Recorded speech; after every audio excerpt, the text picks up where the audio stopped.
بسم اللہ الرحمن الرحیم ویورز، آپ دیکھ رہے ہیں ہمارا YouTube channel M2M Urdu, programme ہے جمہور کی آواز۔ جو خان صاحب ہیں پٹیالہ جیل کے قیدی، انہوں نے ایک ٹویٹ کیا۔ ظاہر ان کا ٹویٹر ہینڈلر تو ان کے پاس نہیں ہے، کسی اور کے پاس ہے، جیل میں تو اجازت بھی نہیں ہوتی، لیکن انہوں نے ایک پیغام اپنی بہنوں کے ذریعے اور اپنے وکلا کے ذریعے دیا، وہ سوشل میڈیا کے اوپر آ گیا، اور وہ جو ٹویٹ ہے، وہ جو ایک بیان ہے، اس کو آپ کہہ سکتے ہیں کہ وہ ایک ہارے ہوئے جواری کا بیان ہے۔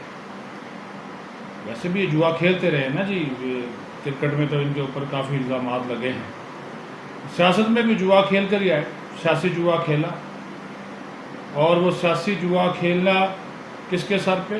فوج کے سر پہ، فوج کے سر پہ، فوج کے کندھوں پر سوار ہو کر حکومت میں آئے، فوج کے کندھوں پر سوار ہو کر حکومت کرتے رہے، اور یہ پھر فوج کو ہی پڑ گئے، ان کے پیچھے پڑ گئے، 9 مئی کروا دیا،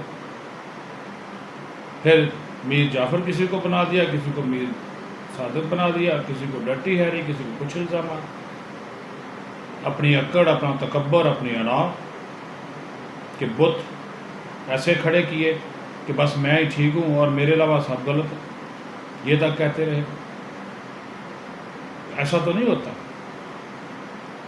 پھر جھوٹ پر جھوٹ، یو ٹرن پہ یو ٹرن، وہ تو ان کا ایک رہا سلسلہ، اس کے اوپر تو انہوں نے کوئی کمپرومائز نہیں کیا یو ٹرن لینے میں، جھوٹ بولنے میں۔ جب ان کی عدم اعتماد کے ذریعے حکومت ہٹائی گئی، اس وقت نعرے مارتے تھے کہ لندن پلان ہے، وہ نواز شریف باہر بیٹھا، اس نے کر دیا، فلاں نے کر دیا۔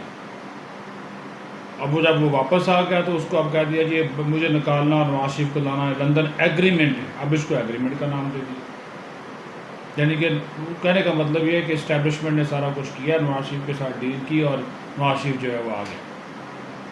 مطلب یہی ہے، لندن پلان ہو یا لندن ایگریمنٹ ہو، جو بھی نیا نام دے دیں، یعنی کہ ہاتھی جو ہے وہ مرا ہوا نہیں ہے، اکڑا ہوا ہے، یہ والا حساب ہے ان کا۔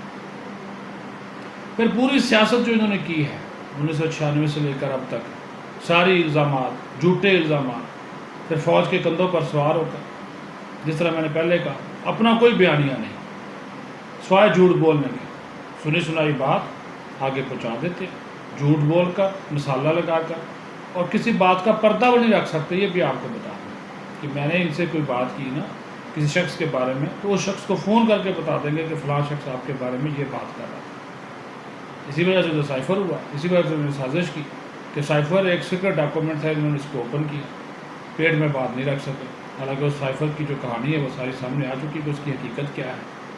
پہلے یہ کہتے رہے کہ نواز شریف نہیں آئے گا، پھر اب وہ آ گیا، اس نے جلسہ کر دیا، کامیاب شو کر دیا، اس کے اوپر باتیں کرنی شروع کر دی گئی۔ پھر پہلے کہتا تھا میری پارٹی بڑی وفادار ہے، بڑی قابل ہے، قابل لوگ ہیں، ملک چلا لیں گے، سنبھال لیں گے، کیا نکالا؟ معیشت کا جو بیڑا غرق کیا وہ آپ کے سامنے ابھی تک پاکستان کے عوام اس کا خمیازہ بھگت رہے ہیں۔ سارے قابل اور وفادار چھوڑ گئے، جو 2-4 بچے ہیں وہ پیپلز پارٹی کے کھسکائے ہوئے لوگ ہیں، جو اس پارٹی میں گھسائے گئے تھے، چلے ہوئے کارتوس، ایسے کارتوسوں سے جیت سکیں گے؟ پارٹی کا برا حال ہے، اسی وجہ سے تو معافیا مانگ رہا ہے، خود تو نہیں کہتا نا، لیکن کیا کہہ رہا ہے؟ اپنے گھر کے عورتوں سے کہہ رہا ہے۔ صدر عارف علوی کو دیکھا، متعدد بار منت ترلے کر چکا ہے، لیکن آگے سے جواب کیا ملتا ہے؟ انہوں نے کہا 9 مئی کی بغاوت اور ریاست پر حملہ ناقابل معافی، نو مرسی، سیدھا جواب۔ پھر مولانا فضل الرحمان کے پاس چاٹنے شروع کر دیے، وہاں وفد بھیج دیا، اب پیپلز پارٹی کے پاس بھیجنے کو تیار ہے۔ مولانا صاحب نے بھی بس ہم سنس کے اور نماز اپنی ابتدا میں ادا کروانے کے بعد واپس بھیج دیا، انہوں نے کہا اچھا چلے، آنے والا وقت ہوگا تو پھر دیکھیں گے آپ کے ساتھ مل کر کتنا خیبر پختونخوا کی حد تک چل سکتے ہیں۔ اب پتہ چلا کہ پیپلز پارٹی کے پاس وفد بھیجا جا رہا ہے، لیکن وہ تو برے پھنسے ہوئے ہیں پیپلز پارٹی والے، وہ بیچارے کیا کریں گے؟ ان کو تو سندھ میں جو پیپلز اپنا اقتدار ہے وہ جاتا ہوا نظر آ رہا ہے کہ آگے وہ سندھ ان کو نہیں ملے گا۔ یہ تو پہلے مردہ گھوڑے ہیں PTI والے اور عمران خان اینڈ کمپنی، تو یہ تو نہیں ریس میں نہیں آ سکتے، نہ ریس جیت سکتے ہیں۔ تو زرداری کو تو اپنی پڑی ہوئی ہے، وہ تو بیچارے اپنے میں انترلیک کر رہے ہیں، تو اسلام آباد میں ڈیرے ڈال کے بیٹھے ہوئے، بلاول اپنی جگہ پہ لگا ہوا، زرداری اپنی جگہ پہ لگا ہوا کہ ہمیں کوئی تھوڑا سا ریلیف مل جائے، کوئی ہمیں کوئی بخشش مل جائے، کوئی جناب کوئی ہمارے ہاتھ میں کوئی آ جائے۔ دوسری بات یہ تکبر ہے جو اللہ تعالیٰ کو پسند نہیں ہے، میں اللہ تعالیٰ کو پسند نہیں ہے، اور اللہ تعالیٰ اس نیازی کو تکبر اور اس کی میں ہی لے کر ڈوبی ہے۔ اللہ تعالیٰ سخت ناپسند کرتا ہے۔ تکبر کس کی ذات کو زیب دیتا ہے؟ وہ اللہ تعالیٰ کی ذات ہے، وہ وحدہ لا شریک ہے، اللہ اکبر، اللہ سب سے بڑا ہے، یہ اس کی شان ہے، کیونکہ دنیا اس کی ہے، کائنات اس کی ہے، مالک و کائنات وہ ہے، انسان تو اس کا پیدا کیا ہوگا نا، تو وہ تکبر اگر کرے گا تو اللہ تعالیٰ کو تو پسند نہیں۔ اب ایک اور اس کو جھٹکا لگنے والا ہے، جو بھی آپ کو بتا دوں، وہ ہے بشریٰ بی بی۔ تھوڑا انتظار کریں، آنے والے دنوں میں آپ دیکھیں کیا ہو رہا ہے۔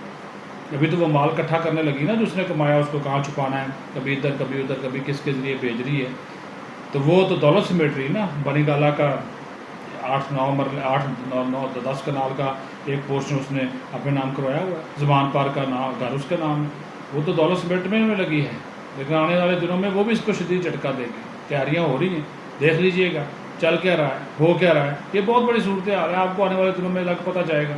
تو جو اس وقت یہ کوشش کر رہے ہیں کہ خود کہہ رہے ہیں کہ نہیں میں جھکوں گا نہیں، میں بکوں گا نہیں، میں مقابلہ کروں گا، الیکشن لڑیں گے، تیار ہو جائے سب، تو دوسری طرف مافیاں، تلافیاں، یو ٹرن، جھوٹ، یہ سیاست ہے۔